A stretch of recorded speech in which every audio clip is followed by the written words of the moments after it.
ఏపీలో ఎమ్మెల్సీ ఎన్నికల సందడి నెలకొంది. గుంటూరు, కృష్ణా జిల్లాల గ్రాడ్యుయేట్ ఎమ్మెల్సీ కూటమి అభ్యర్థిగా టీడీపీ నేత మాజీ మంత్రి ఆలపాటి రాజా నామినేషన్ వేశారు. గుంటూరు కలెక్టరేట్ లో ఎన్నికల అధికారి నాగలక్ష్మికి 3 సెట్ల నామినేషన్ పత్రాలను అందజేశారు. ఈ సందర్భంగా కూటమి శ్రేణులు గుంటూరు వెంకటేశ్వర విజ్ఞాన మందిరం నుంచి కలెక్టరేట్ వరకు భారీ ర్యాలీ నిర్వహించారు. నామినేషన్ దాఖలు చేసే కార్యక్రమానికి మంత్రులు నాదెండ్ల మనోహర్, పార్థసారథి, కన్నా లక్ష్మీనారాయణ, కామినేని శ్రీనివాస్తో పలువురు ఎమ్మెల్యేలు పాల్గొన్నారు. మంత్రి పార్థసారథి మాట్లాడుతూ గ్రాడ్యుయేట్ అభ్యర్థిగా పోటీ చేసేందుకు ఆలపాటి రాజా సరైన అభ్యర్థి అని చెప్పారు. వైసీపీ పాలనలో నాశనమైన రాష్ట్రాన్ని ముఖ్యమంత్రి చంద్రబాబు అభివృద్ధి బాటలు పెడుతున్నారని చెప్పారు. గత ప్రభుత్వం చేసిన విధ్వంసం చరిత్రలో లిఖించబడిందని చెప్పారు. జగన్ 1.0ని చూసిన ప్రజలు 2.0లో ఏం జరుగుతుందో అని భయపడుతున్నారని చెప్పారు. జగన్ ఒక అపోహలో బతుకుతుంటారని, మొన్నటి ఫలితాలు చూసి కూడా ఆయనలో మార్పు రాలేదని విమర్శించారు. రాజేంద్ర ప్రసాద్ గారు ఈ పదవికి చాలా సూటబుల్ అని చెప్పేసి అందరూ భావిస్తూ ఉన్నారు. ప్రత్యేకంగా ఈ 2 జిల్లాలోని గ్రాడ్యుయేట్స్ అందరూ కూడా భావిస్తూ ఉన్నారు. ఆయన అత్యధిక మెజారిటీతో గెలవటం తథ్యం. ఎందుకంటే దాదాపు 2 నెలల నుంచి వారు అన్ని నియోజకవర్గాల్లో కూడా పర్యటిస్తూ ఉన్నారు. తర్వాత ఆయన పర్యటించి వెళ్ళిపోయిన తర్వాత మాకైతే ఎవరైతే కలుస్తారో వాళ్ళ దగ్గర నుంచి వచ్చిన ఫీడ్బ్యాక్ ఏంటంటే ఈసారి ఎక్కువగా దాదాపు 80-90% ఓటర్స్ ఆలపాటి రాజేంద్ర ప్రసాద్ గారిని అభిమానిస్తున్నారని చెప్పేసి మాకున్న సమాచారం వాళ్ళు తప్పకుండా గెలుస్తారు. అంతేకాకుండా కూటమి ప్రభుత్వ ముఖ్యమంత్రి చంద్రబాబు నాయుడు గారు పదవి స్వీకారం చేసిన తర్వాత ఈ రాష్ట్రం యొక్క గతి పూర్తిగా మారిపోతుందని చెప్పేసి ప్రజలందరూ కూడా భావిస్తూ ఉన్నారు. అధోగతి పాలైపోయి అగాధంలోకి నెట్టివేయబడిన ఈ రాష్ట్రాన్ని తన అనుభవంతో భవిష్యత్తు మీద ఒక విజన్ ఉన్న వ్యక్తిగా చంద్రబాబు నాయుడు గారు ఈ రాష్ట్రాన్ని అన్ని రంగాల్లో కూడా ముందుకు తీసుకెళ్తానికి ప్రయత్నం చేస్తున్నారు. వ్యవసాయ రంగం కానివ్వండి, రైతులు కానివ్వండి, లేదు నిరుద్యోగ యువకులకి ఉద్యోగ అవకాశాలు కల్పించడం కానివ్వండి, ఈ రాష్ట్ర ఆదాయం పెంచే విధంగా మరి పరిశ్రమల్ని స్థాపించడం కానివ్వండి, పెద్ద ఎత్తున దాదాపు 6,48,000 కోట్ల రూపాయలు పెట్టుబడులు మన రాష్ట్రానికి 7 నెలల కాలంలో వచ్చినాయి. తద్వారా 4,25,000, 4,50,000 ఉద్యోగ అవకాశాలు కూడా లభించే పరిస్థితులు ఈరోజు రాష్ట్రంలో ఉన్నాయి. ఇంకా ప్రపంచవ్యాప్తంగా ఉన్న పెట్టుబడిదారులందరూ కూడా ఈ ఆంధ్రప్రదేశ్ డెస్టినేషన్ అయ్యిందని చెప్పేసి ఈ సందర్భంగా నేను తెలియజేస్తా ఉన్నాను. నేను మరి గత 5 సంవత్సరాల్లో పూర్తిగా విధ్వంసం.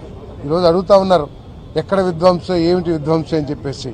మీరు ఎగ్గొట్టిన డబ్బులు ఏదైతే ఉన్నాయో రైతులకు కానివ్వండి, విద్యార్థులకు కానివ్వండి, కాంట్రాక్టర్లకు కానివ్వండి, అదేవిధంగా మధ్యలో ఆపేసేసిన కొన్ని వేల కోట్ల రూపాయలు ఖర్చు పెట్టి చింతలపూడి కానివ్వండి, పోలవరం కానివ్వండి, అమరావతి కానివ్వండి, వీటన్నిటి ద్వారా మీరు సృష్టించిన విధ్వంసం ఏదుందో అది చరిత్రలో లిఖించబడుతుందని చెప్పేసి కొన్ని సందర్భంగా తెలియజేస్తూ మరి ఈ ఎన్నికల్లో రాజేంద్ర ప్రసాద్ గారిని అత్యధిక మెజార్టీతో గెలిపించి మన చంద్రబాబు నాయుడు గారి నాయకత్వాన్ని ఇంకా మరింత బలోపేతం చేసి ఈ రాష్ట్రాన్ని ముందుకు తీసుకెళ్లడానికి ఆశీర్వదించాల్సిందిగా ఓటర్ మహాశయులందరూ కూడా కోరుతా ఉన్నాం.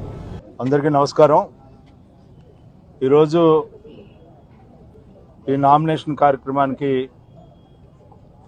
విచ్చేసినటువంటి తెలుగుదేశం పార్టీ రాష్ట్ర అధ్యక్షులు శ్రీ పల్లా శ్రీనివాసరావు గారికి, అదేవిధంగా ఈ యొక్క పట్టభద్రుల ఉమ్మడి కృష్ణా గుంటూరు జిల్లాల ఎమ్మెల్సీ అభ్యర్థి ఎంపిక చేసినటువంటి తెలుగుదేశం, జనసేన, బీజేపీ నాయకత్వానికి, ఈ యొక్క కార్యక్రమంలో పాల్గొనడానికి విచ్చేసినటువంటి మంత్రివర్యులకి, శాసనసభ్యులకి, కూటమి నాయకత్వానికి నా హృదయపూర్వకమైనటువంటి ధన్యవాదాలు తెలుపుకుంటా ఉన్నా. ఈరోజు ఇది ఒక మహోన్నతమైనదిగా నేను భావిస్తా ఉన్నా. ఇప్పటి వరకు నా రాజకీయ ఆలోచన, రాజకీయ జీవితం ఒక నియోజకవర్గానికో ఒక ప్రాంతానికో సంబంధించి అయితే ఇప్పుడు 33 నియోజకవర్గాల్లో ఉన్న పట్టభద్రుల యొక్క సమస్యల పట్ల, ఉపాధి కల్పించడం పట్ల, నిరుద్యోగ యువతను ఆదుకునే పట్ల ప్రభుత్వంతో కలిసి పనిచేసే కార్యక్రమాన్ని నా మీద ఈ బాధ్యత ఉంచినటువంటి కూటమి నాయకత్వానికి నా హృదయపూర్వకమైనటువంటి ధన్యవాదాలు తెలుపుకుంటూ, ఈ రోజున ఈ ప్రభుత్వం యొక్క ఆలోచన, ఈ ప్రభుత్వం యొక్క విధానం ఈ రాష్ట్రాన్ని అన్ని రంగాల్లో కూడా ముందుకు తీసుకెళ్ళడానికి నిరంతరం ప్రయత్నించే ఈ ప్రభుత్వానికి ఈనాడు పట్టభద్రులుగా ఎవరైతే ఉన్నారో వారందరికీ కూడా నా విజ్ఞప్తి ఏంటంటే, పనిచేసే ప్రభుత్వానికి, ప్రగతి సాధించే ప్రభుత్వానికి, ఈ రోజున మంచి ప్రభుత్వానికి 7 నెలలుగా కొనసాగుతున్నట్టు ఈ మంచి ప్రభుత్వానికి మద్దతు పలకాల్సినటువంటి బాధ్యత ఈరోజు పట్టభద్రుల మీద ఉంది అని చెప్పే భావన. ఆ నేపథ్యంలో ఒక వ్యక్తిగా, ఒక ఎమ్మెల్సీ అభ్యర్థిగా మీ అందరి యొక్క సహకారం, ఆశీస్సులు, సహాయాన్ని కోరటం అనేది నా బాధ్యత అయినా కూడా ఈ రోజున ఈ ప్రభుత్వానికి మద్దతు పలకాల్సినటువంటి బాధ్యత మీపై ఉంది. ఆ రకంగా ఈ ప్రభుత్వం పనిచేసే ప్రభుత్వానికి మీరు మరొకసారి ఓటేయమని చెప్పి కోరుకుంటూ, ఈ గెలుపు, కాబోయే గెలుపు, విజయం ఈ రోజున ఈ ప్రభుత్వానికి అని చెప్పి మనందరం కూడా కూటమి విజయం అని చెప్పి ఈ సందర్భంగా విజ్ఞప్తి చేస్తూ, మరి ఈ సందర్భంలో మీ అందరికీ తెలుసు, ఎవరైతే ఈ రోజున ఈ కార్యక్రమంలో పాల్గొని నాకు మద్దతు ఇచ్చి నన్ను గౌరవించి చూపించిన ఆత్మీయాన్ని ఎప్పుడూ మర్చిపోలేను. మరి ముఖ్యంగా ఉద్యోగ సంఘాలకి, నిరుద్యోగ యువతకి, ఈ రోజున ఎవరైతే ప్రైవేటు యాజమాన్యం వీళ్ళందరూ ఉన్నారు కదా, అందరి సమస్యలు, విద్యా విధానం పట్ల కానీ, లేకపోతే ప్రభుత్వ సంఘాల సమస్యల పట్ల కానీ, అంతేకాకుండా నిరుద్యోగ యువతకి ఉద్యోగ సంకల్పాన్ని చేసేదానికి కానీ నేను ఎప్పుడు కూడా మీతో కలిసి పనిచేస్తానని చెప్పి. ఎందుకంటే ఒకటే గుర్తుపెట్టుకోండి, ఈ రోజున అరిసేవారు పనిచేస్తారో చేయలేరు చెప్పలేరు, కానీ ప్రభుత్వ ప్రతినిధిగా, ప్రభుత్వం యొక్క గెలుపు ద్వారా ఈనాడు నేను శాసనమండలి సభ్యుడిని అయితే ఈ రోజున ప్రజల తరఫున ప్రభుత్వానికి సారథిగా ఉంటానని చెప్పి, అది 100కి 100 పాళ్ళు వాస్తవం అని చెప్పి మీకు 33 నియోజకవర్గాల్లో అందరినీ కలిశారు. 33 నియోజకవర్గాల్లో ఎవరైతే ఓటర్లుగా ఉన్నారో వాళ్ళందరి యొక్క అభిమానాన్ని చూరగొనాలని ప్రయత్నిస్తాను, ఇంకా ప్రయత్నించాలి. 27వ తారీఖు వరకు సమయం ఉంది. ఇప్పటికే కొన్ని నియోజకవర్గాలు అయితే 3 సార్లు తిరిగాను, కొన్ని నియోజకవర్గాల్లో 2 సార్లు తిరిగాను, కొన్ని నియోజకవర్గాలు ఇంకా తిరగాల్సి ఉంది.